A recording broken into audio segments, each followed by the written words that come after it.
Il controllo di un vigilante in piazza De Gasperi dalle 19 alle 2 di notte c'è e si vede, ma qui hanno deciso di reagire anche i cittadini che stanno sognando a occhi aperti e hanno già mosso i primi passi concreti.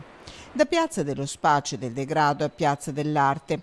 Questo il progetto cullato dalla neonata Associazione Culturale Padova Design District, come ci spiega Andrea Burroni, che da un anno qui ha aperto la sua vetrina e ha scelto Piazza De Gasperi. L'ho scelta perché è bella, perché ha l'aria metropolitana e perché venendo da un'altra città non ne percepisco minimamente i difetti. In più, ultimamente si è talmente riqualificata, è talmente bella per cui non vedo perché no.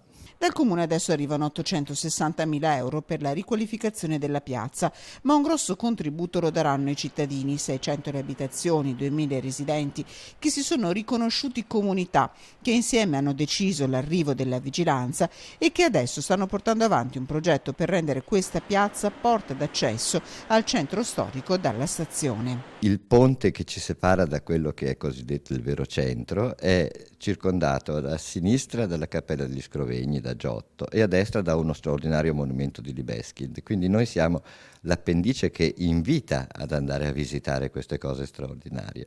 E quindi perché non renderla un percorso d'arte bellissimo? Che la riqualificazione della piazza vada nella giusta direzione lo pensano anche i padovani. Sarebbe una bella opportunità per la città per riqualificare questa zona che purtroppo, essendo vicina alla stazione, è molto degradata. Che riqualifico come era una volta questa zona qua, perché una volta era abbastanza buona come zona, adesso è andata un po' giù.